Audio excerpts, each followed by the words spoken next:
All right, hey guys, we're getting right into today.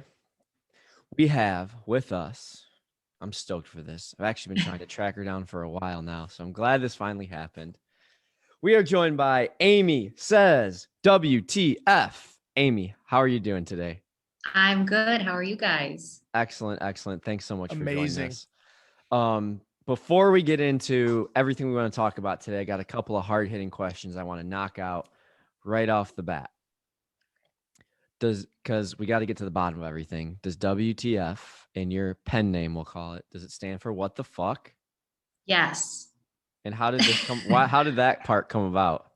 Well, so I joined Twitter I think maybe 2 years ago, Uh and like everything I would just scroll and I'm like, what the fuck? What the fuck? Like it's just huh. like, and then it just came to me and I was like, I need a handle. And I was like, well, I say what the fuck to everything. So Amy says, what the fuck? I Shane, love. and I'm That's glad you asked that question because I was about to scream. Amy says, "What the fuck?" I was about to scream You should have. it. You should have.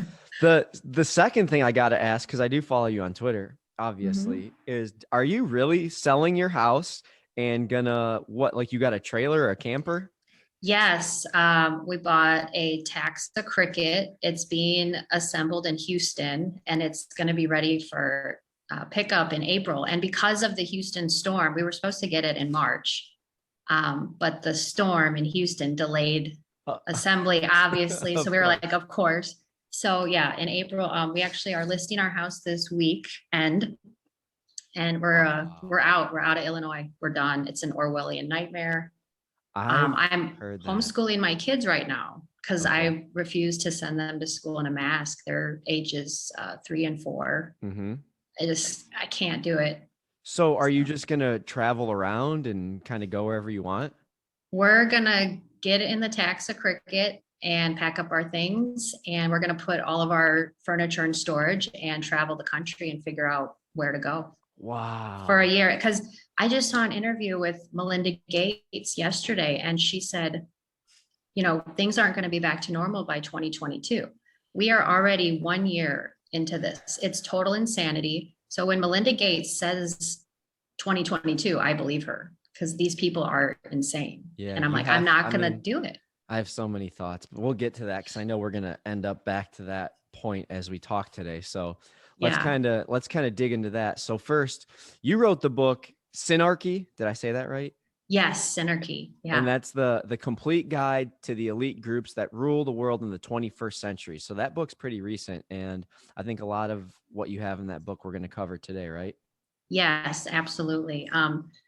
I call it the round table. It's basically the main groups that I touch on are the Trilateral Commission, the Bilderberg Group, the Club of Rome, the Royal Institute of National Affairs, the Council on Foreign Relations.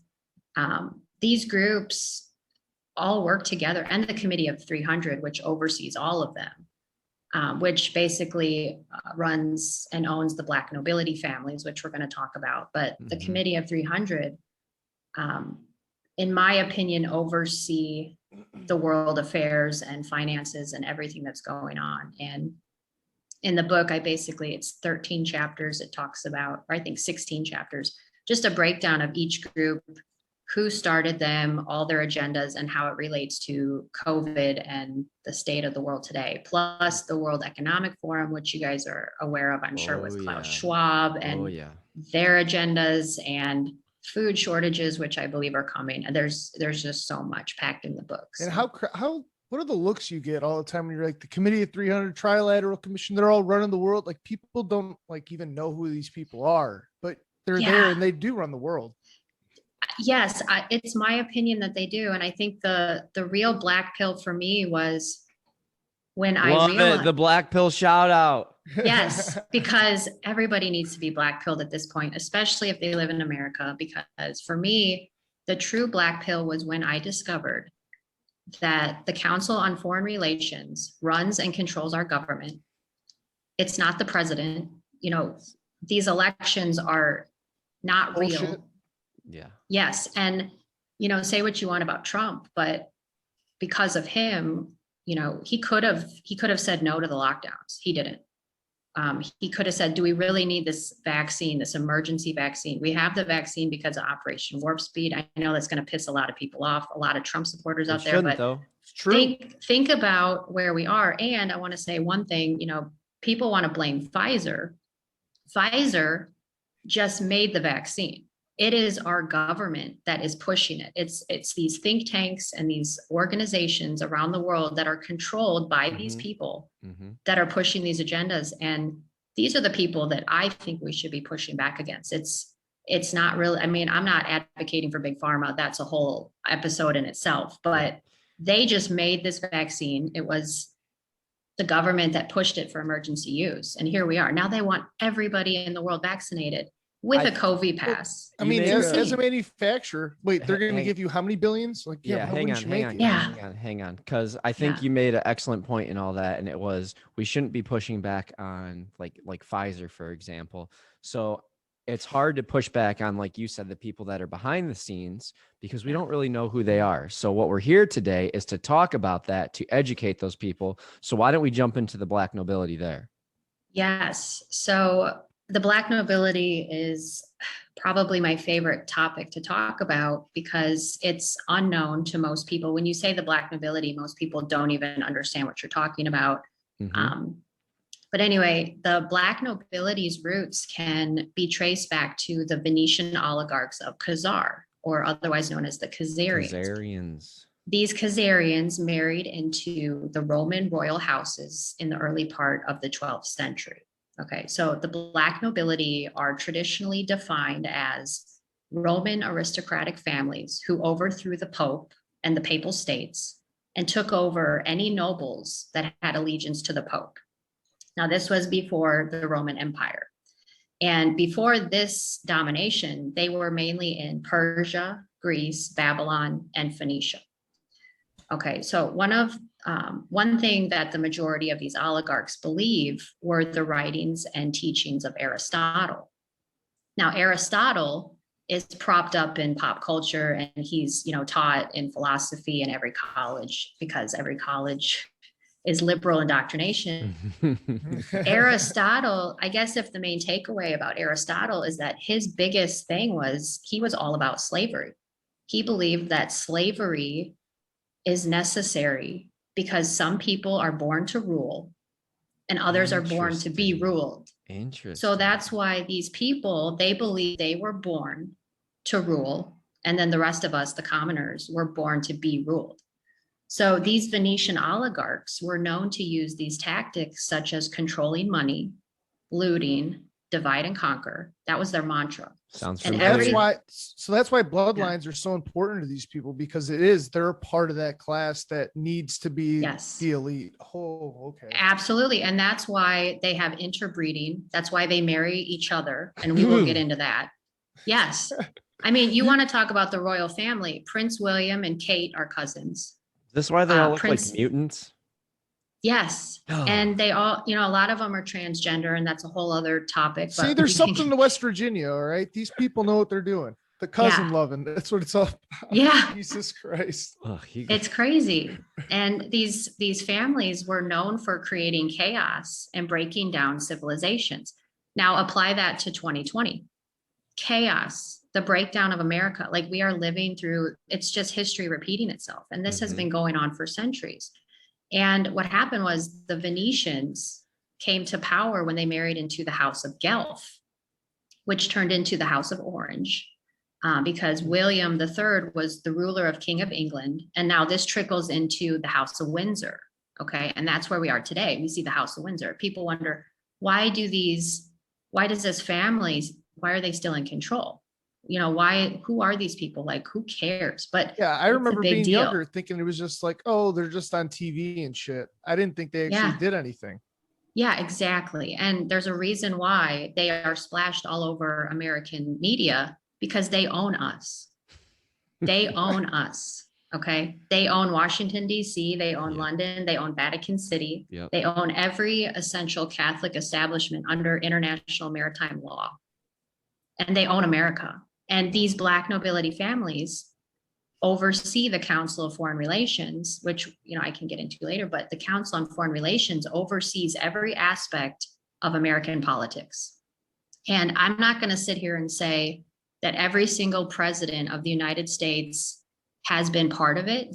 I think there are certain presidents that have been put in that might have had good intentions, maybe like a JFK, or even a Trump in the beginning. But what they do is the Council on Formulations over time and decades have placed certain people in our government to kind of shape and mold the president. So like they are giving these people either bad advice or they're persuading them to do certain things. And so, you could maybe even argue like when Trump was in, he was surrounded by these snakes and they were like, you got to push the vaccine, you got to do this. But I mean, we'll never know because we weren't there, but that's I got a quick question. So are they really just trying to tie into government positions, or are they like actually kept their hand in the mainstream media and whatnot?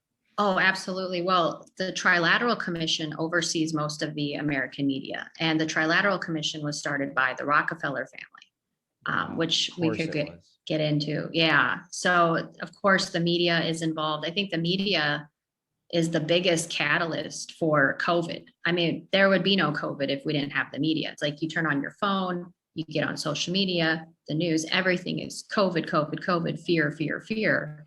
It's just complete insanity. Just shoving it down your throat. Yeah, every day. Yeah, it doesn't stop at COVID either. Like if you don't turn your TV on and you walk outside, you would have a normal, lovely day. You turn on your TV, it's doom and gloom. Oh, absolutely. And speaking of doom and gloom, these Black nobility families are known for, or they were known back in the day for their ruthless lack of morality. They were untraditionally described for employing murder, rape, kidnapping, assassination, robbery, like any deceit on a grand scale, okay, operating with no hesitation to attain their objectives and worldly agendas and goals. Literally by any means necessary, like absolutely anything goes. Absolutely.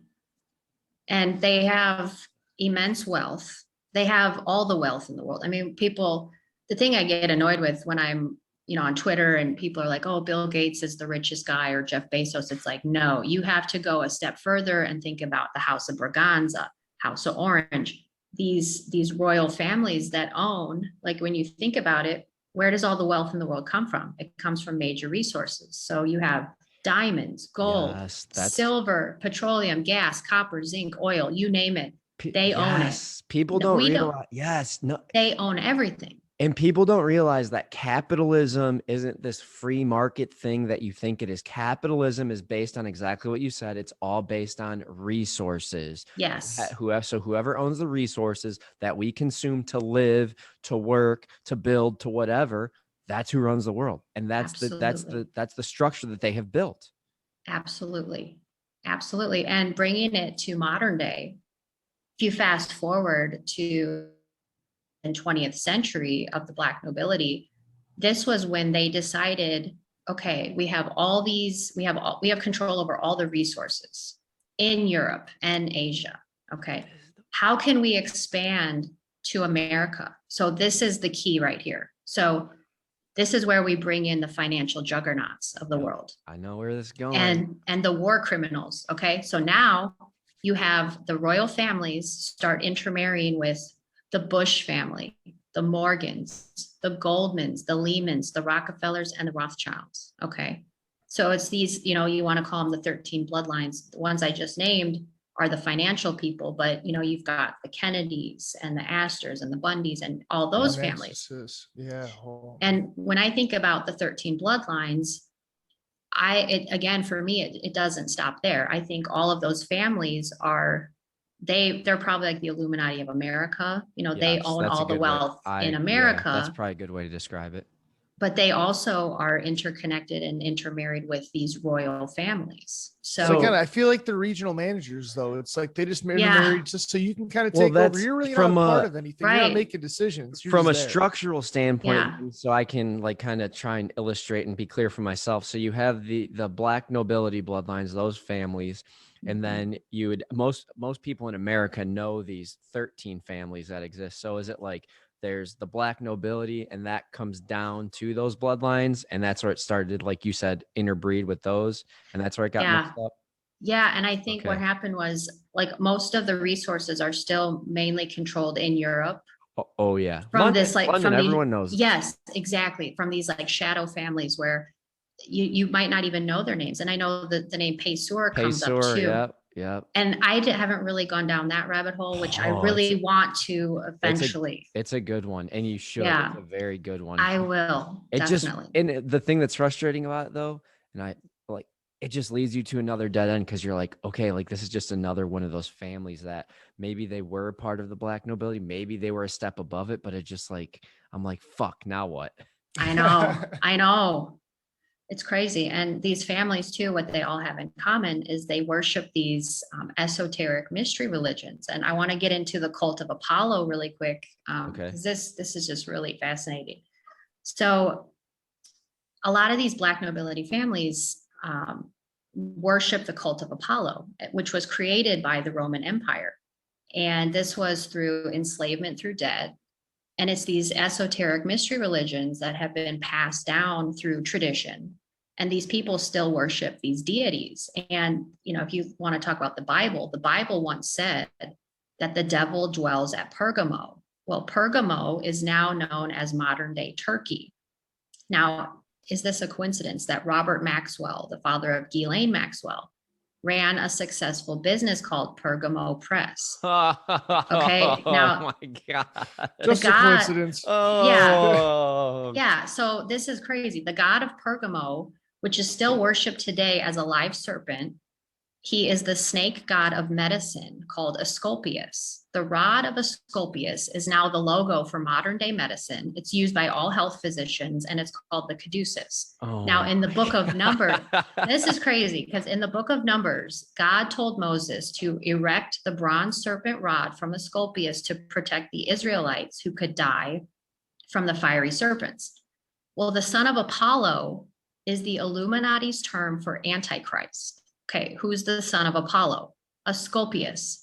Who was his mother? Coronis. The Antichrist's mother is Coronis.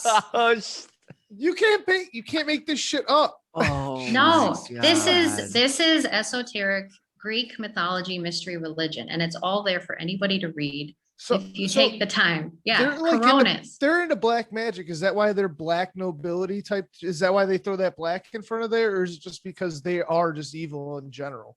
Well, the black term just comes from like dark, Yeah. just all the shady dealings and corruption that they were involved with, like, kidnapping, murder, rape, whatever. That's basically where the term came from.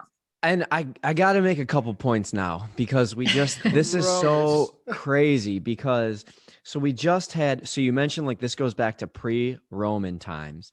We just had a guy in a couple episodes talking about how there were Romans in America doing exploration. So it's not even far-fetched to think that these things were being perpetrated and started in the Americas way back then. The other thing is people sit here, I know what some people are thinking as they listen to this and they sit here and be like, this was so long ago. People don't do that anymore, even if it was the same bloodlines. And I just want to say to you guys, like, think about how you live your life and how much of your life was dictated by your parents, your aunts, your uncles, the family you were always around. Like you have the same habits. You buy certain things at the grocery store. You are a certain kind of way when it comes to reacting to situations, emotional intelligence, all of that.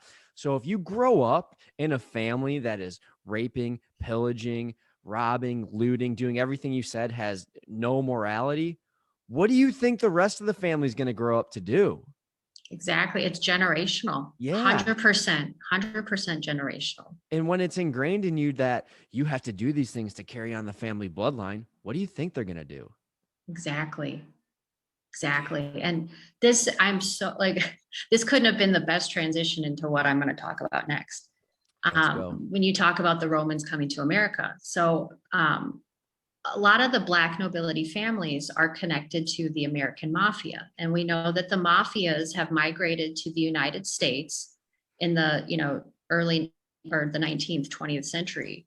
And a lot of these people went to Washington State. Okay. Now, Washington State is super prominent with shady dealings, corruption, and tremendous wealth. Now, Bill Gates and Jeff Bezos have mansions in Medina, Washington. They have both been known for donating millions of dollars to Catholic charities through Gonzaga Jesuit School. They have donated so much money to Jesuit schools. And it's alleged that the House of Visconti are part owners of the Seattle crime family. Now, it's my opinion that the Seattle crime family and Visconti are who actually oversee Jeff Bezos and Bill Gates. And together, they have over $200 billion of wealth. And now a weird Hollywood connection. Miley Cyrus has on her forearm the House of Visconti coat of arms, which depicts a serpent eating a man. Okay, now why would Miley Cyrus get the House of Visconti tattooed on her arm? Like, it's such a rare, obscure MK Ultra shit. thing. That's the only thing I can It's think bizarre, right? So why would she, is she paying homage to her owners? Because I do believe that, and I'm going to get into this later with the Hollywood connection, but there are so many Black nobility family people that work and live in Hollywood, but we'll get to that later. But I want to get through Bill Gates real quick. And really quick, a little history about the United States is that the United States, under the US Code 3002, Section 15, defines the United States as a federal corporation. Yep. The 14th Amendment explains that anyone born in the US are basically owned by the US. property. Yep.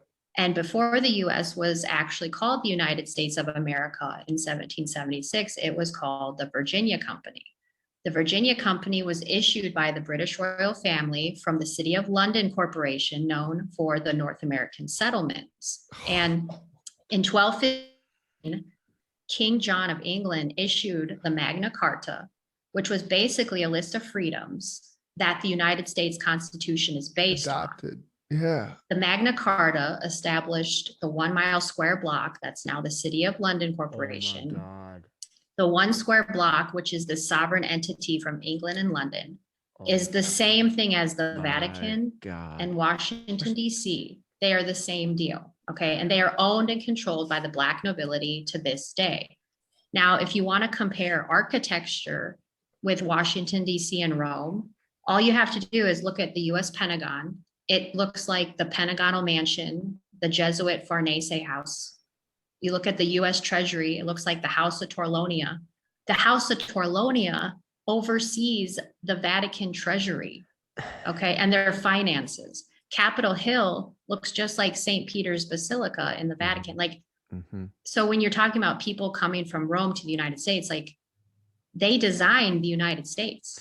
None of that surprises me because a lot of those buildings too are built foundationally upon sacred geometry. That's why the Pentagon and all of that. Yes. So that none of that surprises me. But what you just said too about like the United States as a corporation, like that's not conspiracy, folks. Like you have a social security number for a reason. It's an account number. It's not so you can collect a paycheck when you retire or turn 67, whatever the hell it is. It's because that makes you property of the United States of America. This is where it ties into the Paysor family. When you deep dive into that and you'll learn about Seed and Company, it's alleged that Seed and Company essentially is that single stockholder of every corporate, of everything, every corporation, everything person. I mean, they'll say the Vatican owns the birth certificates and all of that, but there's Seed and Company, like even every publicly traded company. So even like the whole stock market itself is a sham.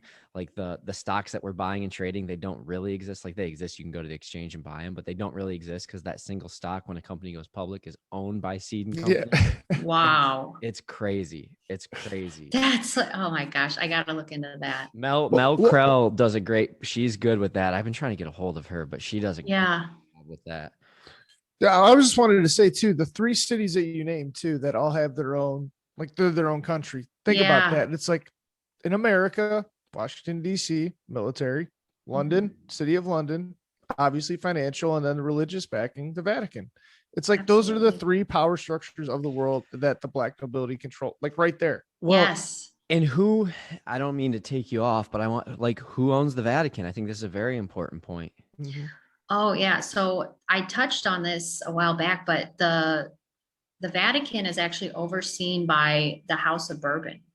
And the guy who runs the House of Bourbon is Prince Carlo. And Prince Carlo took control when his father passed away, and he oversees the Vatican and the Jesuits and other Black nobility orders, which I can't remember the names of right now. But yeah, basically, this one house oversees these two huge groups, which is the Vatican and the Jesuits, and that's such a huge undertaking in itself to be in charge of those two orders. Yeah, and it's just strange now. You have like the same leader, whatever you want to call him, owner, Mhm. running the Vatican. So you have the Pope and everything, and then you have the other Mhm. side, the Jesuits. It's like, wait, how do both of these things that are separate come up to the same manager, owner, whatever you want to call it? It's just weird. Yeah, it's so crazy. It's so crazy.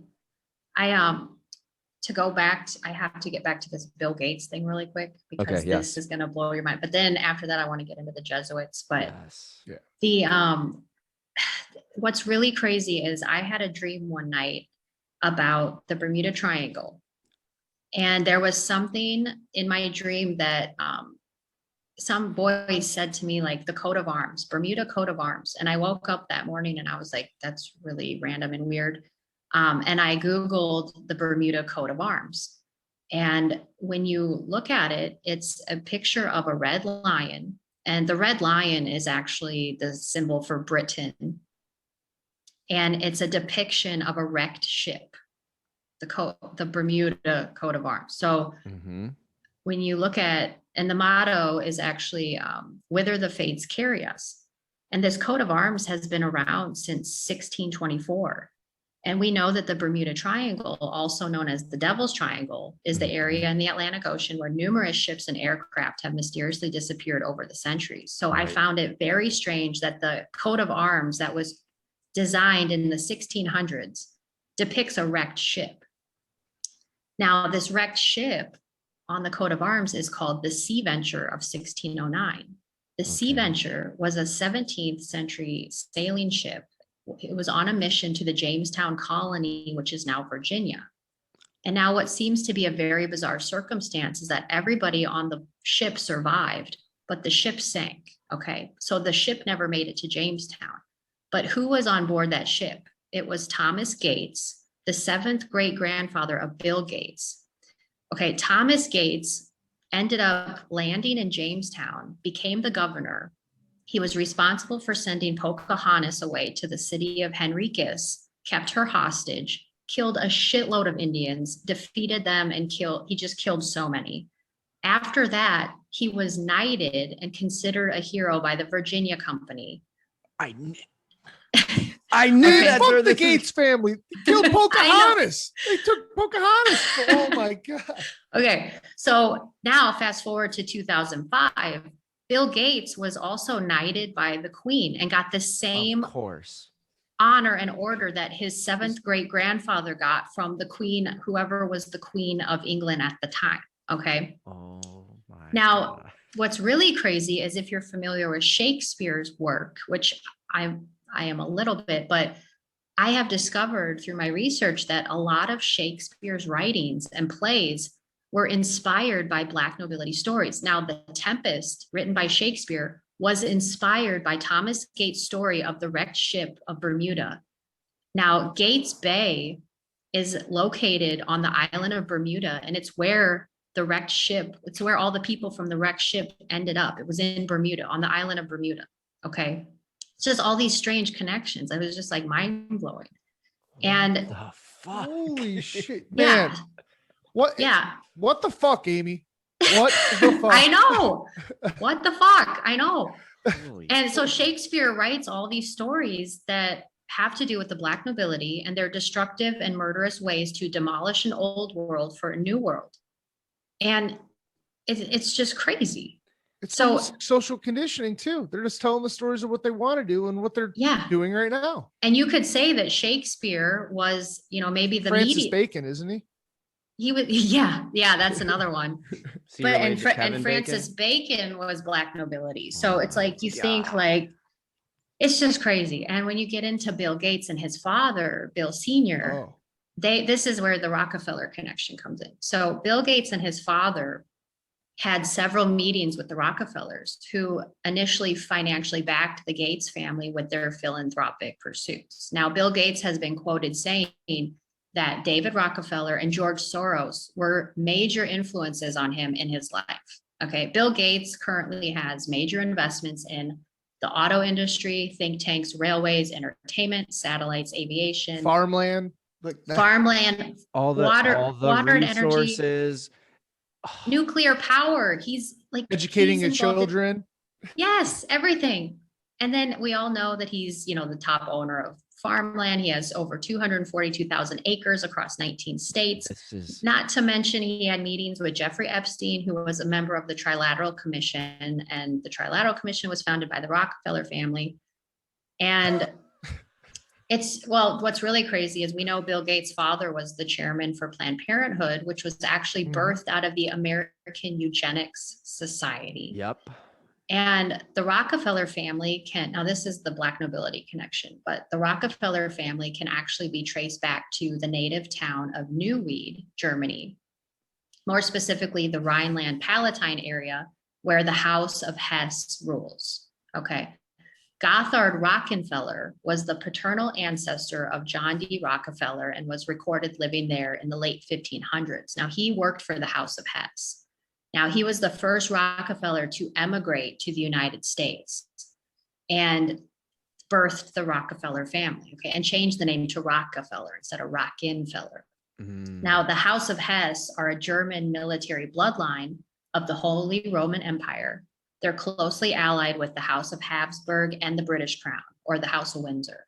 Now, if you go back in history, who else derived from the House of Hesse German area? The Rodhams and the Epsteins, Hillary Clinton's family and Jeffrey Epstein's ancestors. My God. These families, the Rodhams and the Epsteins, were all nobles under the Black nobility House of Hesse. This is no coincidence that all these people became major players on the world stage, in my opinion. Rodham, like they were the mafia and all that in Chicago, right? Yes, and they were part of the Mishpucha, the Jewish mafia with Pritzker family, and I know a lot about that because I live in Illinois. Yep.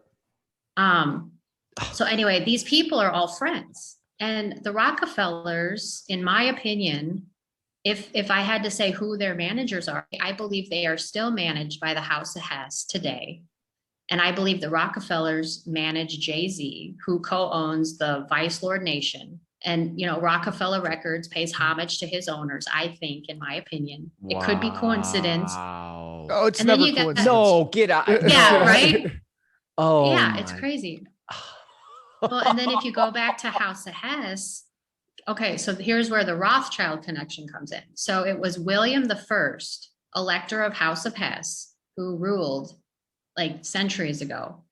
The person that he hired to manage his estate, taxes, and finances was Marshall Rothschild in 1769. So the House of Hesse is who brought in the Rothschilds, okay, into You this know what Black this kind of nobility. sounds like too? Epstein. What? Like, oh, Epstein, you could just take control of my finances and all this shit. Now Yeah. he's an insane kind of deal. Yes, exactly. And Prince Donatus of Hesse, who's actually in control now, has been rumored to be having an affair with Kate Middleton, which is humiliating to Prince William. And, Kate has expressed her hatred for Prince William's baldness. Like, she's gone on record, like, there's all these like hot mics of her talking about how much she can't stand her husband. And you want to talk about the Prince Harry and Meghan interview with Oprah. I don't know if you guys saw that. I watched it. I saw a picture and it was all I needed. Well, it's funny because I think people forget that if you go back to 2017, Oprah did an interview where she talked about having secret meetings with Prince Harry about a television show about mental health. And then during the interview, they plugged it. They were like, yeah, well, we have this new show on Apple TV coming out about mental health. Coincidentally, while they're talking about Meghan's mental health, it was just they just want everybody to feel sorry for them. And it's a complete joke. I mean, I don't feel sorry for them. These people are so wealthy. And I was going to say, you've seen the meme. stage. You've seen the meme. a millionaire's complaining to a billionaire about being oppressed. Like, who gives a shit, dude? Yeah, it's just, I don't know. It's crazy. It's crazy. Plus, she made references to the Little Mermaid, which I thought was bizarre because there's your Disney, weird Yep, Disney of course. Project Monarch connection. And So you're saying these families though too, they're getting pissed off at each other kind of deal, like they're breaking up, intermarrying. So is it like who's the main family in charge then? Or is it kind of like are they jockeying for position right now? Is that what kind of what's going on? well, from basically what I understand, it's kind of like by country. I mean, each country has their own place in the game. So certain families have married into other families and they've kind of like broken off, where a lot of families have died out, but they've like at the last minute, like their last family member might have married into like the House of Savoy, and like now they're connected to House of Savoy, or they're connected to the House of Valenti, and then it just kind of like the bloodline continues on, but they're now kind of like connected as one. So I think it's just, and then you have all these mafias, like the Albanian mafia, the Spanish mafia, the Latin American mafia, the American mafia. Like there's so many groups and so many organizations and so many secret societies. And then you have the Freemasons, and the Freemasons are actually overseen by the Order of the Garter. And I'm not sure if you guys are familiar with I'm not the with Order that. of the Garter. Yeah. So, well, the Committee of 300 oversees the Order of the Garter. God, this is like multi-level marketing, man. Yeah, it's crazy. And the Order of the Garter is an inner society within the Order of St. John of Jerusalem, which is the British part of the Knights of Malta. Now, Queen Elizabeth is the head of the Order of the Garter. The Order of the Garter was founded during the reign of Edward III, pretends to be a Christian organization. It is anything but. It's also known as the Foundation, and it oversees Freemasonry worldwide. Now, when a man becomes a 33rd degree Freemason, he swears allegiance to the Order of the Garter. And he swears allegiance to the Committee of 300 and their 21 goals. This like, Wow. well, first of all, we need you to stay afterwards and record just like an index of glossary of all these different groups, because man, Yeah. they're all intermingled, and like, some names here or there, but then you don't really understand the impact. And when you explain it, you're like, holy shit, they have way more power than you think. And then wait, you just go, boom, then the next one, then the next one. It's like, how many Yeah. groups are really there? Like, how many, again, people always say, how many families actually run the world? You say 13, but you're not going to know the people that are really running it. No, it's a shadow government. And I mean, really what you can do is, this is kind of how I do my research. I'll pick a country, and then I figure out who's the ruling house of that country. And then you just go from there. And you're like, oh, well, now this person's connected to this person. Or, wow, this person from Hollywood married the prince of this country. Or it's amazing how small of a world the Black nobility really is, and how they're all connected. And I mean, I looked into Hollywood celebrities that were related to these royal families. Ellen DeGeneres is God. literally related to everybody. Like, just do a Google search of Ellen DeGeneres's royal family connections. It will blow your mind. And then, she's related to Madonna, who's related to Tom Hanks, who's related to Ariana Grande, who's related to I mean, the list goes on. Like, they're all Kevin Bacon. related. Yeah, exactly. It's just crazy. My God. Oh, this one is really crazy. So to tie up the whole Bill Gates situation. Mm-hmm. Okay, so the House of Hesse took their name from Hestia, the Greek goddess. They're always connected to Greek mythology. Okay, so the House of Hesse took their name from Hestia, who was the firstborn child of Cronus and Rhea. Hestia is depicted with red hair, like Venus, and the cult of Hestia is an ancient cult that's around today. Hestia is viewed as a senior goddess who receives sacrifices in all temples. So when you want to talk about high priestesses and sacrifices, the cult of Hestia still around these goddess circles, which there was an article, Jennifer Aniston talking about being part of some goddess circle, which I believe could be the cult of Hestia. Whoa. Now, Mafalda von Hessen, who descends from the House of Hesse, she looks identical to Diane Sawyer, is the current leader of the cult of Hestia. She's also a fashion designer, and you'll find a lot of these people are in fashion. She worked for Giorgio Armani. She's also a member of the House of Savoy, who's connected to the House of Gonzaga, which is what brought the Jesuits to Washington State. Okay. Now, the House of Hesse owns castles and hotels. A lot of these Black nobility families own castles and hotels all over the world. Now, the weirdest connection I found was this man named Hermann Hesse. He's a descendant of the House of Hesse, and he's known as the Bill Gates of Africa. Okay. This guy is like this, he's an African American. I think he lives in, I can't remember what country, but he's a descendant from the German House of Hesse, and he's going around promoting the vaccine, and he's taking care of all these African countries. And now we know that the Jesuit network is in charge of Europe and Latin America. And then the Council on Foreign Relations is in charge of getting America vaccinated. So you got all these agents that happen to be Jesuit educated that are going around pushing the vaccine on all these countries that descend from the House of Hesse and have connections to the Black nobility, like Bill Gates, Hermann Hesse, and the Jesuits. What do you think the vaccine's all about then? God, I don't know. The thing that I don't understand about the vaccine is this major push of why they want everyone to get it so badly. And they're obsessed with everybody getting it. And there's no research to back up what they're saying it's going to do. And I'm just so skeptical of it. Yeah. I mean, I have a theory on that, which I don't think the vaccine, some people will say like vaccines themselves are a psyop. I don't know that I would go that far. I think this particular one is.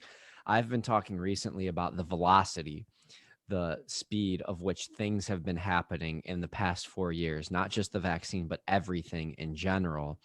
I think that's what we should be alarmed about. And I think it just makes me really wonder I don't think this is it. I think what they're doing right now is, and you see it with all these exercises, these different agendas that they go out and they do, and they run through simulations that they run through, and everything's happening faster and faster and faster. I mean, think of everything that's happened in the past 4 years. Look at how quick it took say what you want about QAnon, but to me, I'm like, that was a cult, and it's brainwashed people, and it re-indoctrinated people on the other side of whatever's been happening. And it happened really, really fast. And I would say a lot of like what that pool looks like now probably happened since last March.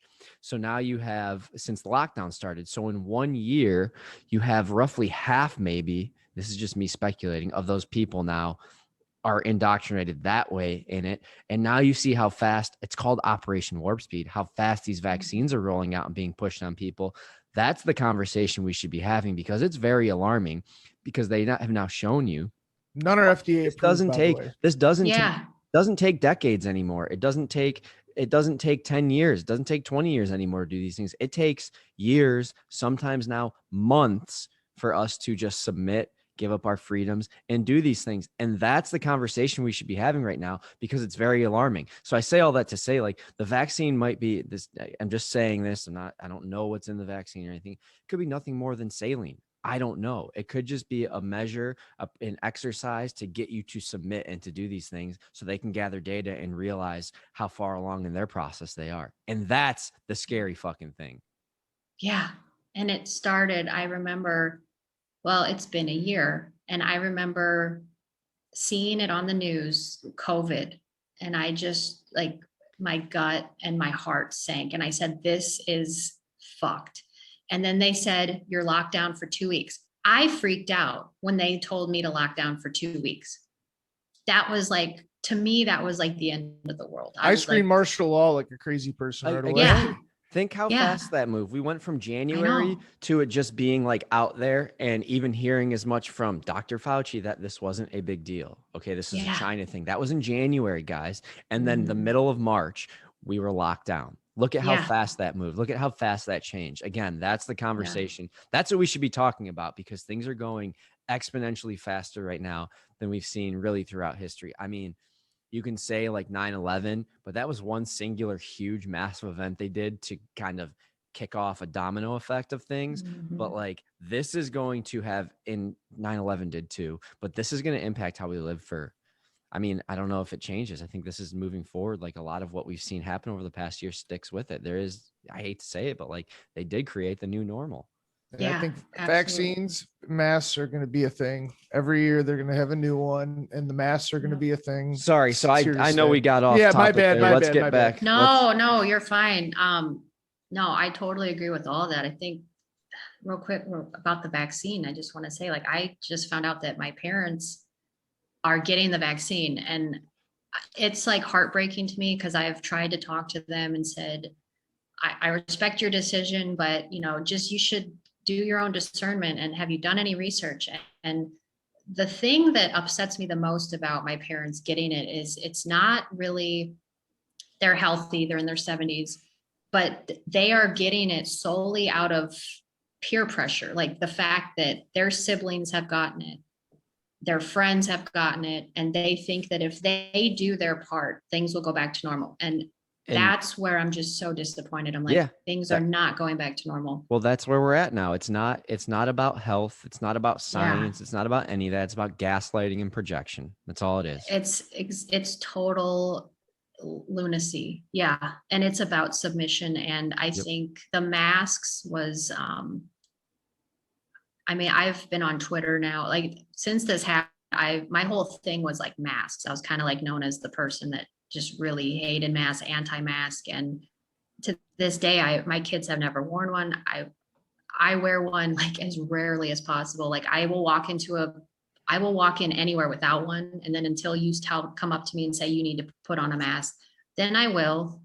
But I try to get away with it as much as humanly possible because I do the same it's shit, and it's even with the horrible. mask, I'm the same person. Like, Yeah. kind of okay with the mask. We know you hate it. Like, dude, I just can't get it out of my head. It's You're the pisses guy me going off. against the grain no matter Yeah. what, though. Even if there wasn't a mask, it's something else. Fair enough.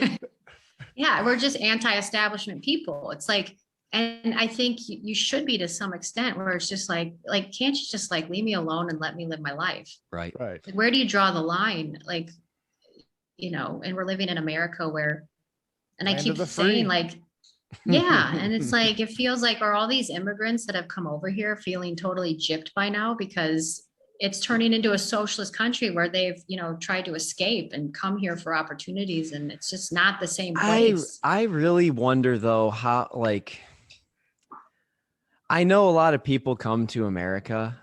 I just wonder if that whole story really is kind of a lie in itself, because we as Americans are conditioned to think like that, to think this is the greatest place in the world, when in fact Right, we've learned, right. especially recently, that it is not. There's numerous studies and statistics and even just personal accounts of people talking about other places in the world and where we rank now as American. A lot of things like Mhm. nothing really points to us being number one besides us saying it. Military. Yeah, Military. yeah, right. Yeah. So it's I wonder if that in itself, that whole story is a bit of a psyop too. And Yeah, I don't know. I don't know. So I would agree with that. I feel like it's almost like this, it's like where the lines get blurred with like fake stories and nationalism.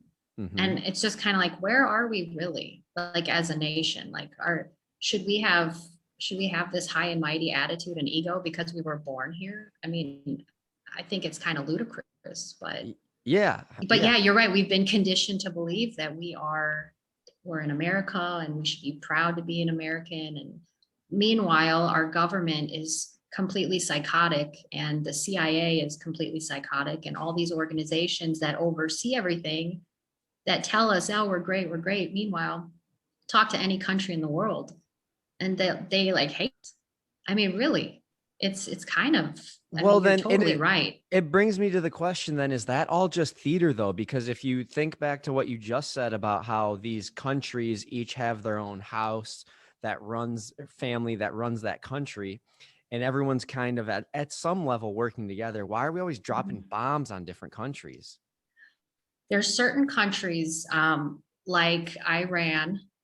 Well, when you think about it, you got to break it down to the banks. So there are very few countries that do not have central banks. Right. They are the targets. The ones we hate. Yeah, they're the ones The they hate. ones we hate. Iran, North Korea, Cuba. Yeah. And when you think about like the Bush crime family is what I call them, all the wars that the Bushes got us into, it was all over resources. It was never about what they said it was. It was all about the resources. So, and when you talk about the Council on Foreign Relations, you know, they have their annual meetings, and what they do is they invite people of influence to these meetings, and they say, like, well, for example, Bill Clinton is a perfect example. Bill Clinton went to the Council on Foreign Relations meeting and the Bilderberg meeting in 1991. And Henry Kissinger approached him and said, look, we have to push NATO through. We need NATO to happen. Can you make that happen? 1992, Bill Clinton becomes the president. NATO gets pushed through. I mean, this is 1994, he gets a how, blowjob. Oh, sorry. yeah, yeah. Here's your reward. Here's your monarch slave. Job well done. Oh You my know, like God. that, like that's how it works. It's like they find these guys. Well, and Bill Clinton was a Rhodes Scholar. He was educated at the Black Nobility Oxford College, and that's a whole other. That could be a whole episode in itself. The whole like Black Nobility colleges. But yeah, it's crazy when you think about these groups. And, you know, they have these annual meetings like the Bilderbergs. They are so top secret. They don't even allow for any transparency. They don't have media coverage. They're not allowed to have journalists in there. It's literally just a group of 300 people that come, and they're able to say whatever they want to say. And what other meetings are they having that we don't know? Like that's a Bilderberg. Yeah. It's secret, but we know they do it still. You know, like what are these other Exactly. meetings that we don't even know that they're dictating? Yeah, absolutely. And I do think that the Committee of 300 is an example of what you're talking about, because you cannot find any information about the Committee of 300. It's so hard to find. You can't find out about their meetings, and you know that they meet. You know that they're meeting. The Bilderberg meeting of 2020 was canceled. I'm still waiting for them to announce the next meeting and to find out who's on the list, because that's how I figure out who's in control. And back in 2019, people who went to Bilderberg, well, one person was Stacey Abrams, who was like, What? she's living in Georgia. And then, you know, to come to find out, her sister was behind the election fraud in Georgia. So it's like, they're inviting these people that can help them. Okay. So it's like, they're all connected, you know, Mike Pompeo, Yep. who's head of the Christian Zionists. He Fuck. was there 2 years in a row with Jared Wow. Kushner. They got all this Israel stuff going on with Netanyahu and these So ludicrous it is- peace deals. It is theater. So those guys, like Yeah. the people you named, those are like the actors that are they're brought into the fold. They're told, Mhm. here's your role. Now you Yeah. have to go out and play that role and execute whatever part of the script that we just gave you. That's fucking crazy. Yeah, absolutely. Absolutely. And what's really, well, oh, go ahead. Go. You're killing it. I don't want to talk. Oh, Just go. well, another important group that we need to talk about real quick is the Club of Rome. And the Club of Rome is another secretive group. Okay. And this will tie into the Jesuits. Okay. So the first meeting of the Club of Rome was actually in 1969. It was led by Jesuit Christopher Mooney, invited by a Jesuit professor named Thomas Berry to speak at this conference. Now, the Club of Rome is basically a Catholic establishment, and its most important foreign policy arm, they are the foreign policy arm of the Committee of 300 and the Bilderberg Group. Okay, so the Committee of 300 and the Bilderberg Group oversee the Club of Rome. Okay. Now, the Club of Rome has its own intelligence agency, which is actually contracted by the Rockefeller family and the CIA, the KGB, and the Mossad. So when you want to tie in, when you want to understand the Club of Rome's deal in all this, they are like the intelligence agency, and they deal with foreign policy. Okay, so the Club of Rome also has members that run Tavistock and the Stanford Research Institute, which played a huge role in MK Ultra when this all started. Hang on. So the Rockefellers themselves have their own intelligence agency. They call it the David Rocker Interpol. It's not the real Interpol, but they call it the David Rockefeller Interpol. And it's the intelligence agency of the Club of Rome. And they're also contracted with the CIA. And the KGB and the Mossad. CIA is probably Oh contracting my them. I bet you they got way God. better Are shit you than the CIA. kidding me? They are all connected. And the Club of Rome's biggest goal in the 1960s. Okay, so when you want to talk about the ages, okay, so the age of Aquarius is actually a conspiracy, but what I've read you is just that you're pissed off the astrology people right there. I know. And I do get down with astrology. I think there's something weird to that. And Yes. I can appreciate it for sure. But yes, the age of Aquarius conspiracy stems from the fact that the age of Aquarius was actually kicked off in 1962.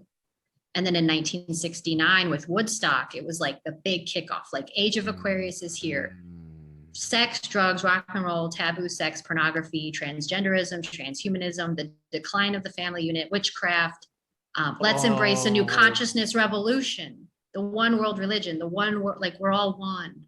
1969. Okay. Holy that was, shit, you're right. and this was all. Flower This- power was all CIA. And you know who made Woodstock happen was Nelson Rockefeller, the governor of New York. Okay. He got the ball rolling. Like there would be no Woodstock without Nelson Rockefeller. You've got to be kidding me. The Rockefeller family Jesus. is behind the Club of Rome, who is behind the Aquarian conspiracy, with Tavistock and Stanford Institute, which had to do with MK Ultra. It's all connected. Okay. So the biggest takeaway from the Club of Rome is just remember that their biggest goal was to demoralize the world. So in the end, we feel that we should follow these beliefs or that we deserve what is coming to us because we will be so demoralized. And they want to take over Christianity. They want to break down Christianity. They want us watching porn and being addicted to video games and everything, like just killing people and desensitized. And this is all the Club of Rome. This is all the Club of Rome. Okay. And what's their ultimate goal? Like, is that just to make us like zombies? Like just be dummies and just worker bees, don't think, just do? Yeah, I just think a lot of it has to do, I think, well, it's interesting because when you look at all of the groups, like individually, they each have their own agendas, right? So the Club of Rome was really about the Catholic establishment breaking down the family unit, which was working with Tavistock. And Tavistock had this meeting in 1980 where they listed out, I did a video on this and I wish I had it open, but there was Tavistock is the one that dictates a lot of like what goes on in the media and stuff like that, but what we see fashion wise and music. Culture and creation, Yeah. culture creation. Absolutely. They are responsible, like a lot of the famous bands, like the creation of the Beatles and the Rolling Stones and a lot of the fashion trends and, social constructs like transgenderism and mind control experiments. And what can people, Ted Kaczynski came out of Harvard and Stanford, and he wanted to have a sex change after he went through these mind control experiments. Now, and then he became the Unabomber. I mean, it's just crazy.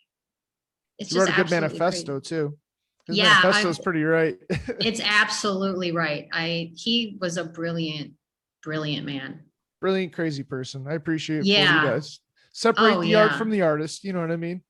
Yeah, absolutely. This is And, fucking like- wild. Oh, yeah. I mean, when you talk about the Trilateral Commission was started by the Rockefellers, and they work think tanks across the world. They own and control so many media companies. And when you think about like, why is Silicon Valley what it is? Why is there a push for 5G, this technocracy? That is the Trilateral Commission. Okay. The Trilateral Commission has been driving technology since the 70s, and they own IBM, Boeing, all these corporations, all these banks, GE, GM, Samsung, Comcast, Time Warner, ExxonMobil, Shell, they're all connected. Like all these companies are under this conspiratorial umbrella that is the Trilateral Commission, which is owned by the Rockefellers, which is an extension of the Black nobility. That's so, and there you again, you tied it back to that. They're all together. All those companies exist together for a reason. It all ties back to it's not the Rockefellers who are agents. The theory is agents of the pesos, which came over from King Louis. And all of that is owned by one singular trust. That is fucking wild. Yes. And to tie it back to the Committee of 300, real quick, they have 21 goals.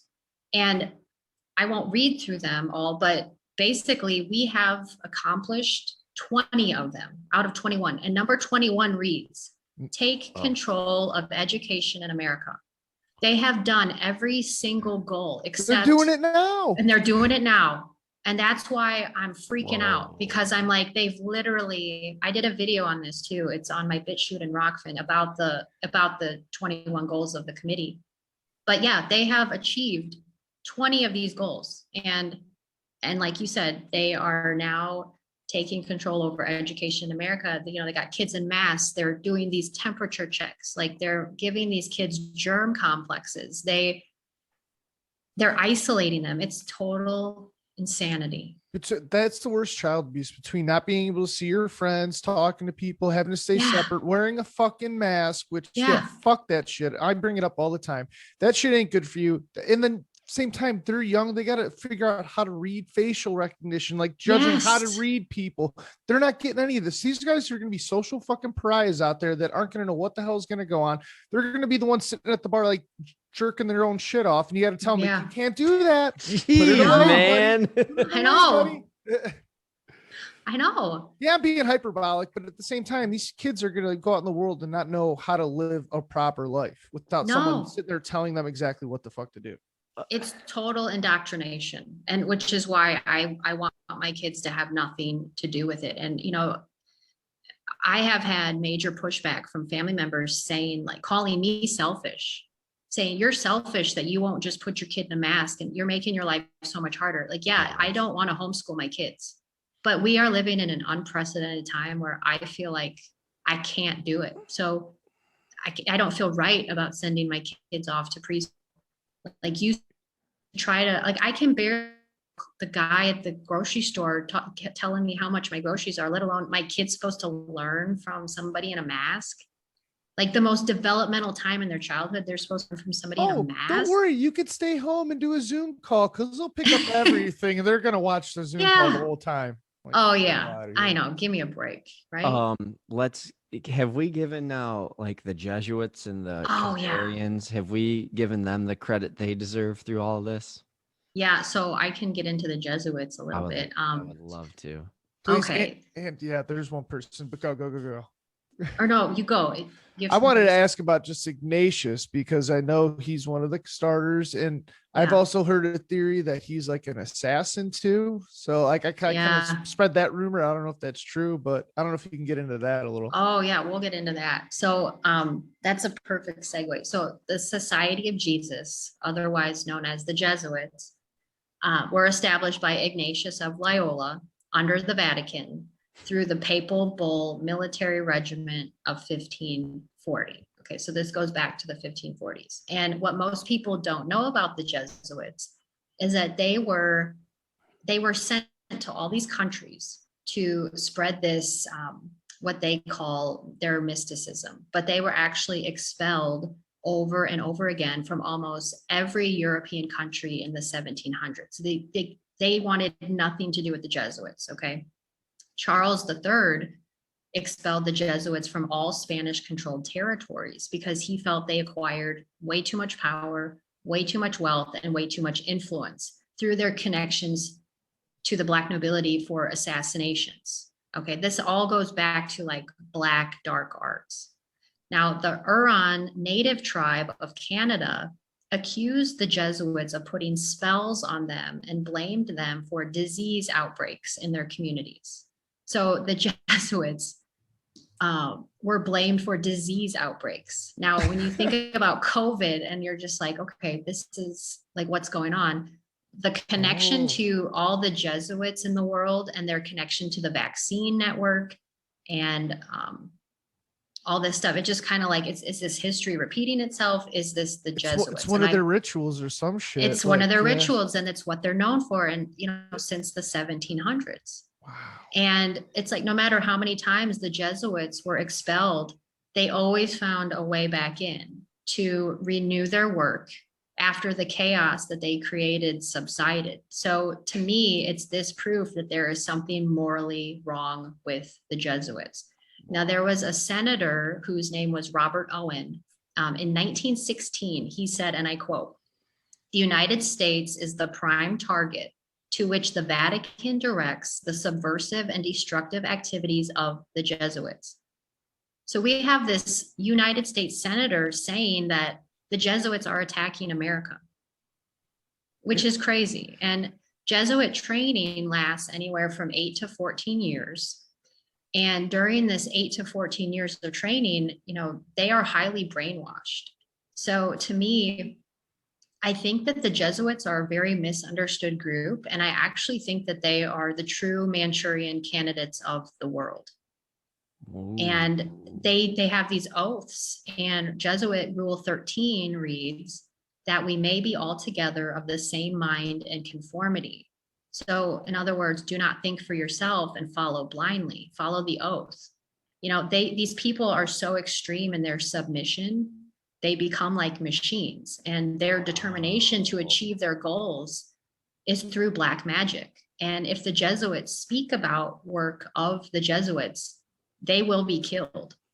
There have been numerous books that have been written about this. And after researching the Jesuits, I realized that they are victims of mind control. They are the world's Manchurian candidates, and they are victims of globalist control, just like the rest of us. And there was a book by Eric John Phelps called Vatican Assassins.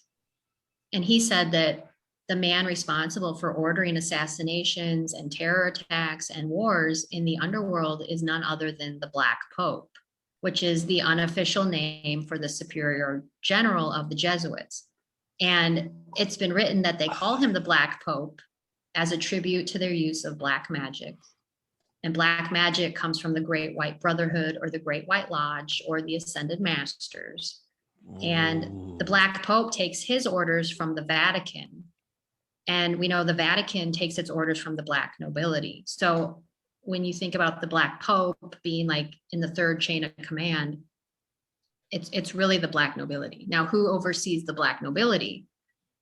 Well, you could argue, it's these ascended masters and these people that we can't see, if you want to believe that, wherever this knowledge comes from. You're saying some stuff that people are like going to be kind of, there's two popes. There's a black and white one. And yeah, why they got to be black and white, Amy? But no, but what is this Black Pope though? Like, cause I've heard about it, but I really don't know. You said it's like the leader of the Jesuit arm, but like, yes, clearly he's above the white Pope though, too. Yeah. Well, yeah, you could argue that because there's been books that have been written that actually contradict who's actually in charge. And through my research, I've come to the conclusion that I believe that that the chain of command it's the Black Pope, and then the Vatican oversees the Black Pope, and then the Black nobility oversees the Vatican. So, but that's my research. I don't think I'm wrong, but there has been a lot of writing that contradicts who's actually in charge. And I think there's a lot of misinformation out there. Mm-hmm. Don't believe everything you read on the internet. I think a lot of my research comes from actual books that were written like pre-2000. So, I mean, unless that was disinformation. I mean, that's, you kind of get into a slippery slope there too. So then the Black Pope is like the one practicing the dark arts kind of behind the scenes? He's in charge. He oversees the Jesuits, and the Jesuits are known for practicing the black magic and causing the chaos, and they are in charge of assassinations. Not to put you on the spot, but yeah, didn't we just get a new Black Pope? I mean, wasn't there just a new Black Pope just went in? Do you know his name? I believe the Black Pope is Arturo Sosa. Yeah, okay. Kaiser Soze sounds familiar. I think unless there's a new one. I know I think Arturo Sosa was nominated in, I don't know what year. Unless there's a new one, I believe it's Arturo Sosa. Okay, yeah. That's the current Black Pope. I've seen a picture of him once. I think they're around Yeah. online. Yeah. All Yeah. right. I was And just curious, like what the deal is with that. Well, and what's really crazy It about actually looks like the current Black Pope is Adolfo Nicholas. Yeah. See, I knew it. Oh, Gotcha, there's Amy. No, I'm just playing. Adolfo Nicholas. Hang I on, gotta maybe Google that. Oh, some good research on the show. Nope, I think I got that backwards. I think he was the one before. Who did you mention? Oh, Arturo. Arturo Sosa. Yes. Yeah, Arturo Sosa is the current Yes. Black Pope. Yep. It was 2017 when he became the Black Pope. Okay, yeah. See, I Yep. knew it was kind of current. I didn't know like Yeah. how recent. Well, what's really crazy is the overwhelming amount of Jesuit educated people in our country that are running the biggest companies and banks, and they are in political positions of the country. Like when you think about the World Bank Group, Goldman Sachs, Morgan Stanley, the Bank of England, the European Central Bank, they are all run by Jesuit educated people. And when you say Jesuit educated, you mean through those colleges, right? Yes. Like Georgetown, I think you mentioned Oxford. There's yes. a lot of the Gonzaga. Okay. Yeah. So when I say Jesuit educated, I just think and again, they're just colleges, but I find it very strange that every single one of them came from Georgetown. Like, is that a coincidence, or is that just like, is it what it is? I mean, I find that to be very strange that most of them came from Georgetown. Plus, a lot of these people that are in the mainstream media, like, your Fauci's and your Larry Gostins, like these people who are writing these modern public health laws, which have gotten us to this point where we are today, they're either Georgetown Jesuit professors or went to Georgetown. Like, so what's the significance of Georgetown? I'm curious. it was the first Jesuit university in the United States. Of course it was. Yeah. And it's just the prominent Jesuit university, and it's the oldest. It's also the oldest in the country too. And so where's Georgetown located at? The university? DC area, isn't it? Yeah. Pretty sure it's like so. right around Of there. course it is. That's actually a good question. Yeah, it's in Washington, D.C. Go fucking figure, man. I'm good.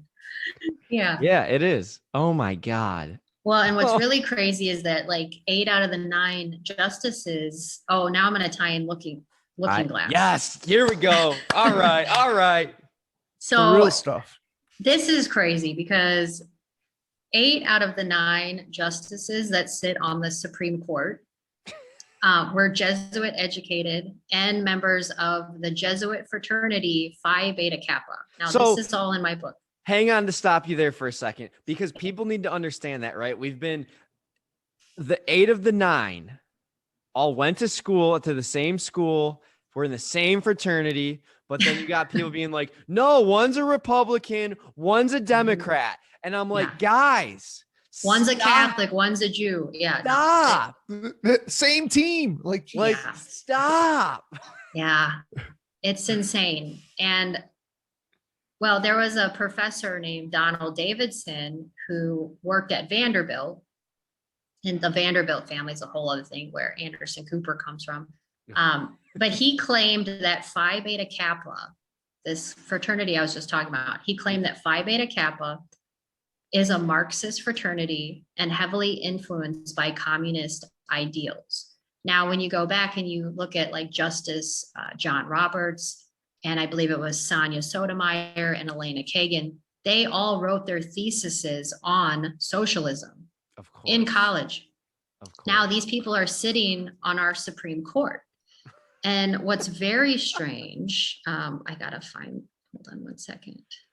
This is, while you're looking for that, you're like on some Bishop Larry Gators level shit. I was going to say, dude, like, I'm just sitting here just letting you go. I'll throw a comment here every now and then, but damn, you're on one. This is insane. Okay, I'm going to tie in Looking Glass. Now, this will blow your mind because this blew my mind. Okay, so Looking Glass technology is where you can activate the past, present, or future. And I believe that Project Looking Glass was about the quantum jumping. Okay, so they're different. So you got the Looking Glass technology, which is that, they say it's like this, like a crystal ball where you can activate any place in time and history. And then Project Looking Glass was where they had, I think it was at Area 51, where the government experimented with time travel, and you could like jump into this quantum, whatever, I can't explain it, but so you there's can two go different there, things. you can't manipulate it. Yeah, that kind of stuff. Like, you can Yes. see it, but you're there, not just looking through a glass. Yeah. Yes. So what's very bizarre is one of the Supreme Court justices that currently sits on our Supreme Court, his name is Stephen Breyer. Okay, let me give you a little background on him. Stephen Breyer is a liberal Jew. He was appointed by Bill Clinton. He went to Stanford. He was a Phi Beta Kappa. He also went to Magdalen College, which is the House of Orange Black Nobility College. Of course. He is married to Joanna Frieda Hare. What's interesting about her is her father was knighted with many honors by the House of Windsor. He studied at Eton College, which is a Black nobility college. Okay, Eton College, who went there? Prince William, Prince Harry, George Orwell, Aldous Huxley, Ian Fleming, who wrote James Bond books. God, Orwell. I knew there's something fishy about him. He knows too. And then you got all these Hollywood actors, members of the Rothschild family, the Astors, the Vanderbilts, the Spencers, you name it. It is Black Nobility Central College. So many famous people that are on the world stage came from Eton College. Okay, so this is who our Supreme Court justice married into, this family. They met at a Georgetown dinner hosted by the Jesuits. Oh, Jesuit meet and greet, huh? It's like a Jewish singles, but Jesuit singles. Come on in. Oh my God. You can't make this up. Okay, not only that, but Stephen Breyer served as a fact checker for the JFK Warren Commission for the assassination. And he's a member of the Council on Foreign Relations. Okay, now I'm going to tie this all in. So Stephen Breyer, when I was doing my research on the Supreme Court, I found this YouTube video. I don't even know if it's on. I might have been scrubbed. I found this YouTube video of Stephen Breyer giving a lecture at the Ditchley Foundation. Now, the Ditchley Foundation is an American think tank, which is run by the Black nobility, and you can connect it to all these people from the Black nobility. And in the very beginning of the video, Stephen Breyer gets introduced and he comes up to the microphone and he turns around and you can barely hear him, but he says, so you guys are through the looking glass. And I was like, hold on. So I was like, hold on. So I rewound it and he said it again. And I'm like, through the looking glass. He's like, so you guys are through the looking glass. And then he said it again. He called them through the looking glass twice. Now, if you look into the Ditchley Foundation, like the Ditchley Foundation is connected to the Trilateral Commission, who, like I said before, oversees Silicon Valley. Now, Silicon Valley has taken control over our lives, in my opinion, through social media. And so when he called them through the looking glass, I was like, I honestly don't know what that means, but I just thought it was very bizarre that he referred to them as through the looking glass. Weird. Well, anyway, I found another video of Clarence Thomas, who sits on the Supreme Court, giving a lecture at, I think it was Pepperdine. And this video has been scrubbed from the internet, but this was before 2016. And he brought up looking glass technology in this interview. So say what you want about Project Looking Glass. There have been books written about it. You have Supreme Court justices talking about it in obscure lectures at these Black nobility colleges. There's whistleblowers. Like all these Supreme Court justices, like, listen, you're going to see this shit and you got to use it like for all their decisions. Like literally they can look to see which way the future is going to hold. I don't know. Or maybe it's bizarre. There, but maybe someone's telling them. This is to me, it just sounds like this is all dark arts and they're all that for that to come from Jesuits and be connected to Black nobility like that. That's dark arts. When I hear Yeah. now Looking Glass, I'm like, they're not using it. That's probably the cover story. And that's why there's all these conspiracy stories and books out there about Looking Glass. It's like they're using something that they refer to as Looking Glass for dark art shit. Maybe it's to a dark accomplish arts whatever their portal, agenda. not Yeah, alien that's what I'm technology. getting to. Yeah. That's Oh. fucking scary. Yeah. Oh, Well, and it's crazy because the Bilderberg group, there is a book written by Daniel Estelin. I think it was just called the Bilderberg Group, but he said in 2005 that the Bilderbergers plan on releasing all of the UFO and extraterrestrial technology that we currently have after the New World Order has been established. Now, I don't know saw what that this. means. Yeah. This is like, so I don't know this, it means to me. So I talked about the velocity of everything that's happening earlier, and you bring up Yeah. like the UFOs, and I know everyone's been, and what that could possibly mean. Everyone's talking about Project Bluebeam and all that. And we Yeah. have Looking Glass going on, and now you have, through this whole Q story with what was the author Ingersoll Lockwood, and Yeah. And all that. the Yeah. Looking Glass story through tying into Trump. And we know Trump is a Jesuit. And now we're starting to connect dots where I'm like, guys, when I say like it was a cult, I'm like, this is some dark art shit that they've tied together, but they perverted by leveraging children and human trafficking. And I'm not saying any of that stuff doesn't happen, but they attach that there to get this emotional response to elicit out of you. And really, you just became indoctrinated in the fucking dark arts. Yes. Yes. Oh, cringe. Like, Yeah, I I'll say it know. again. What the fuck, Amy? I know. oh I my know. God. I'm like tingling because it's just like, I know, me too. it's Me like too. they did that. They did that, and they're still doing it's still happening. Like we're in the middle of it. It's in like, ugh. I know. I know, dude. It's obvious, but it's not obvious. I don't know. It drives me nuts. Like, how do people not like see a lot of this shit? Well, I mean, I didn't. Oh, 'cause that's the thing. It's hard. That's the thing. I didn't like the thought I just spit out, like I just had when I heard Amy do the Looking Glass thing. Cause I was like, oh my God, look, I always thought Looking Glass is this alien technology that was given and it's been used for good. And I'm like, wait. No. This is some dark art shit. Yeah. Shit, Oh, maybe yeah. And then aliens are when- dark arts. Maybe Yeah. there's dark entities. Yeah. Who knows? I mean, that's the thing. It sucks because it's like we're never really.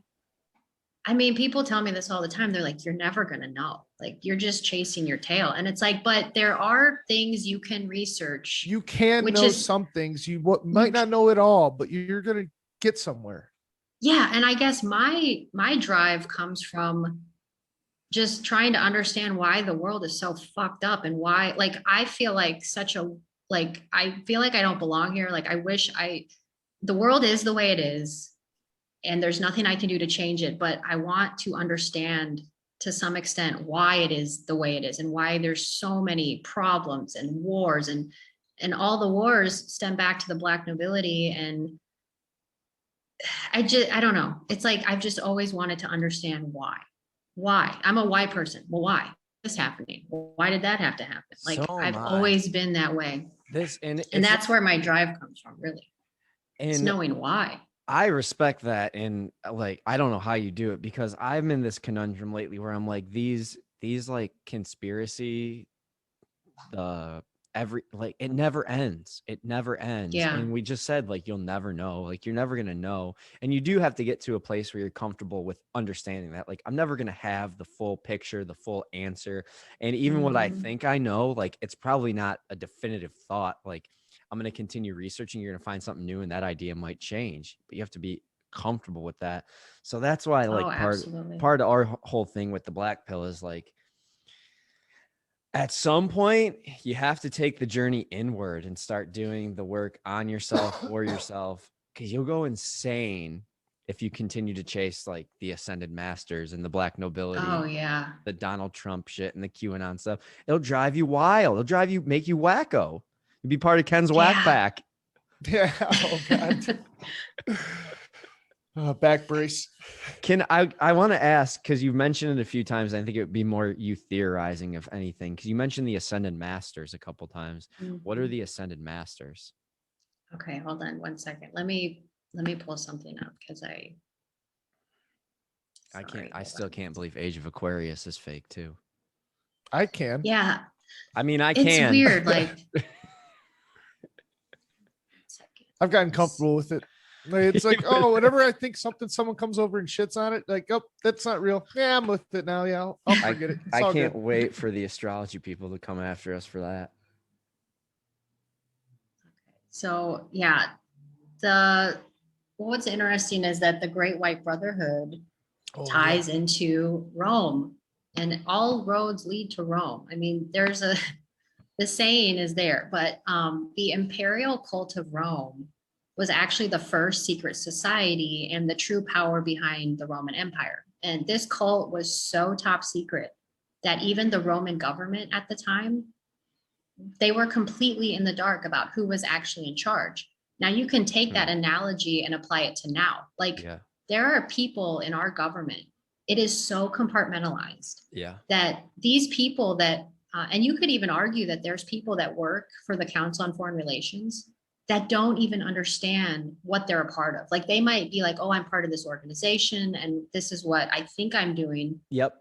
but they don't even know what they're doing. That's So not that a, they're, and that's not a stretch. Sorry to cut you off, but that's not a yeah, stretch because I no, want people to understand. Think about the corporations that you work for and how segmented they are. I know at some point absolutely. you kind of cross over, but you have HR departments, IT departments, supply chain, depending on your business, manufacturing, all those different departments, and you work in one. You don't know what the hell's going on. A lot of times you don't even know who's running other departments and things like that. So it's not a stretch when you say any of that. And now just take that times, think of one corporation, take the size of government and all these different entities and contractors and organizations that they interact with. You don't know. Yeah, exactly. Exactly. That's a good way to put it. And this cult at the time claimed divine authority to rule through the descendants from the lineage of man, who was Minos the Crete, which was the founder of the Roman Empire. Now, this is again going back to Greek mythology. Minos the Crete was raised by King Asterion, which translates to ruler of the stars. Minos the Crete was painted by Michelangelo in the Last Judgment painting, and it can be found at the Sistine Chapel in Vatican City, where he is depicted as the devil.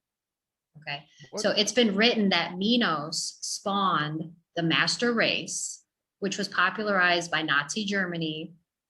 Okay, and this is where we get the Nazi House of Hesse, the House of Orange, the Black nobility, the master race. These people believe Greek mythology. These people believe in these esoteric mystery religions that they are the chosen race, the master race. This is how it all connects. Okay, so Switzerland and Greenland. Okay, the island of Greenland is officially owned by Denmark, and it's referred to as Island of Denmark, which becomes the acronym for God. And we know that Switzerland is a banking empire and the home to the World Economic Forum. Wait a So minute. Wait a these minute. things are Say all that. connected. Yeah, Say back that up, back again. up. Because one Okay. you cut out, but two I want it. That's important. So Okay. Greenland is an island that is owned by Denmark. Yes. And And- it's referred to as Greenland of Denmark, which is the acronym for God, which I think is interesting. God. Uh-huh. Yeah, and this is where the master race originally spawned from. So when you think of God From and Greenland. Minos, yes, this is where it gets popularized. Okay, so we know, and then when you have Switzerland, which is connected to Denmark through these families, this is where the home of the World Economic Forum comes in. Now, I have a chapter on my book about the World Economic Forum. I won't go into it today, but we know that they have an annual meeting every year in Davos where they talk about they're basically promoting the same agendas: sustainable development, Agenda 2030, same deal. Okay, so this is all connected. And it also kind of made me wonder, why Trump was so Yeah. obsessed with purchasing Greenland. I was hoping you were going to say That was this. it was weird, and I still don't know why he was Well, obsessed with Greenland. There's but all kinds of weird shit around Greenland, man. Like people Yeah. theorize that it's the actual CIA base or headquarters. They theorize what's under the ice there. It's very, very, very strange. Even Yeah. aliens, spaceships, all kinds of shit with Greenland. Like Oh, it's all totally. kinds of weird shit. Totally. Whoa. And there's a book called The People of the Secret, and it states that there is a hidden directorate that's influencing, guiding, and intervening in humanity's destiny, and that it's been here for millions of centuries. So the Great White Brotherhood claims to have been present in all these secret societies and these ages that we've lived through. And the power has been there since the fall of the Roman Empire on Earth, when these families came into power and then eventually became the Venetians and then the Black nobility. And this is where we are today. So the Great White Brotherhood refers to themselves as man, while the rest of us, the commoners, refer to ourselves as human. The term hue means property of color. And these men have white skin, red hair, blue or green eyes. And in other words, they have the look of the Irish, which comes from the idiom, the luck of the Irish. And the color black, if you write it out, it consonantly equates to be lack. And if you break it down consonantly, it looks like 13 lack, a reference to the 13 bloodlines of the Rome Illuminati, which lack black or African blood, hence the term Great White Brotherhood. And it's the Jesuits that are trained to use this esoteric knowledge and black magic of the Great White Brotherhood. Oh my God. You know, Amy, you know, you said you get quiet when someone asks you a question you're not sure of. What the hell am I? How am I supposed to follow that up? It's crazy. Dude, that is, you know, what got me thinking. Never mind. Jesus Christ. Holy shit. So you're telling me we're making fun of gingers this whole time, and they're actually probably the master race here on Earth? I don't know. According to this research, Is that why they say gingers have no soul? Oh. Yeah, it goes deep. It goes deep. And I don't know. Okay, you guys have to get into the Greenland conspiracy. I can't get into it now, but there is so much, like the Greenland conspiracy and Which Denmark. one? I feel like there's a million Greenland conspiracies. I'm going to send you after this. I'm going to send you a link that I have that just like blew my mind, but it talks about like the flags and the coat of arms. And it's just like, it's all connected. Like, I wish I could get into it. Yeah, I will. Send it. I wish I could get into it right now, but Oh my So- God. to be continued. We'll do that another time. yeah. But yeah, so the Oh wait, basically wait, real quick. When you travel around, Yeah. come to Cleveland. We'll have a beer, and then we'll. yeah, well, you guys aren't that far. Right, No. exactly. When you get your truck, yeah, wheel on over Yeah. here. We'll have a beer and we'll talk Greenland. That sounds good. Hell yeah. Sorry, Sounds like go a ahead. plan. No, I just had one more thing to say, which is really strange. But so the Ascended Masters really comes from like the teachings of, well, and if you want to call it research of like Aleister Crowley and Alice Bailey, like these course. people that were really into the dark arts. Yep. I have a whole chapter on my book about that too, which is super interesting, gets into all the details of like the rays of light and all that. But the one thing I wanted to end on is the Illuminati in the late 1800s started this annual meeting called the Feast of the Beast. And it's allegedly where the families of the Black nobility get together at an undisclosed location and where they meet with the devil himself. And the devil tells them all of the plans that need to go forward for the world moving on. And the Feast of the Beast has been going on since the late 1800s. And so when you were talking about earlier, like, you know that they're having these other secret meetings. I believe, because it's been written about, that the Feast of the Beast is one of those secret meetings that is not written about. There's no transparency. We don't know where it is or why. Dude, There's been rumors that it's been at Bohemian Grove, Oh. things like, and then that's a whole other Yeah. topic. You said that. I think everyone's ears perked up. Yeah. So it's, Oh. there's I can't all get over these, they met their meet with the devil. Holy shit. that's what they claim.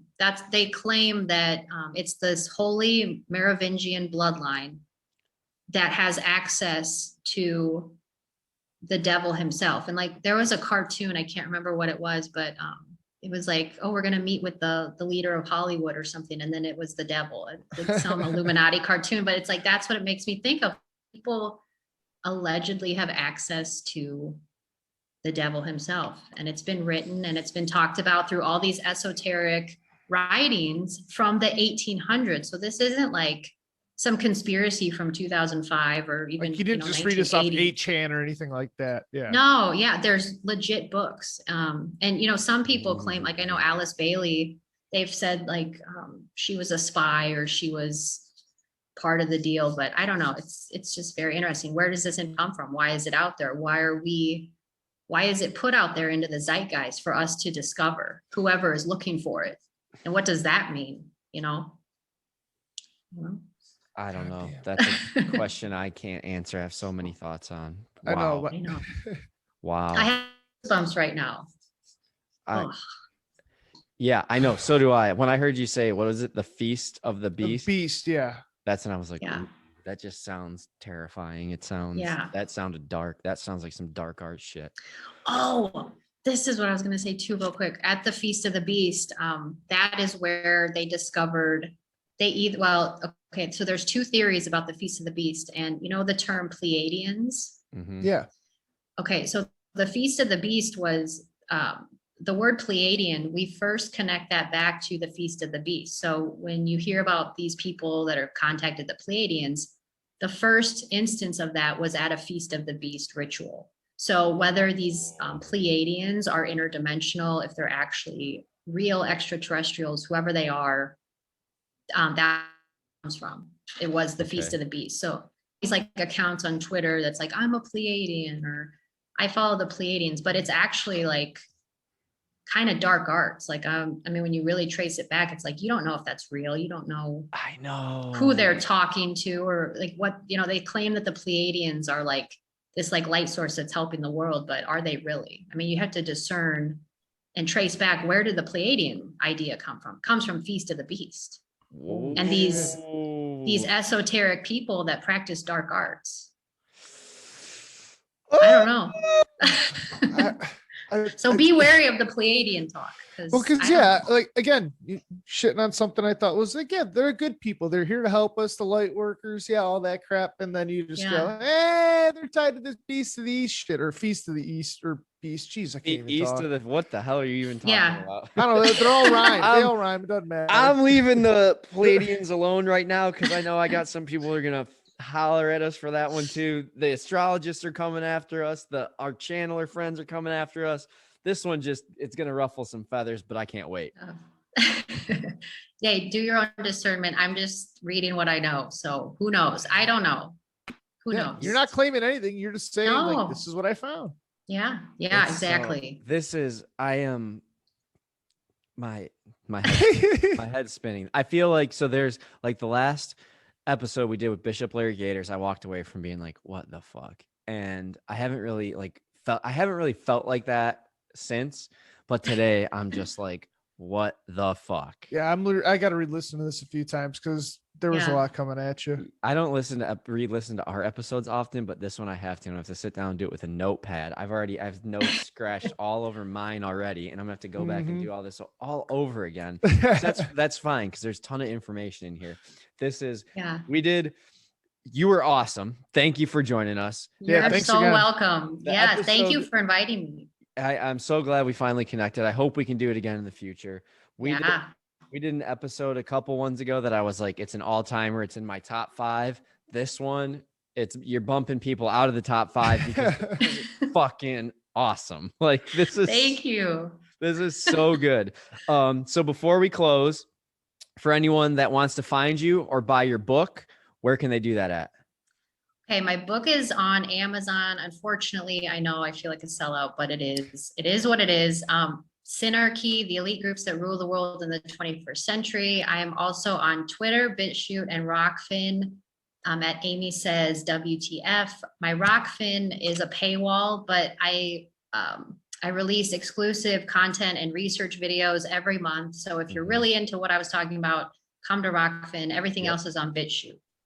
Awesome. And then you're on Instagram and Twitter as well, right? Oh, yes. And Instagram and Twitter. Amy Says WTF. And I'll make sure all those links are in the episode description so everyone can find you easily. Awesome. Amy, all I got to say is, what the fuck, girl? I know, what the fuck? That's why my name's What the Fuck. If you gotta change it, Amy makes you say what the fuck. It's like- Yeah. All right. Thank you, Amy, so much. We'll be in touch. Thank you. You're awesome. right. Thanks again. You guys are awesome. Thank you. Bye.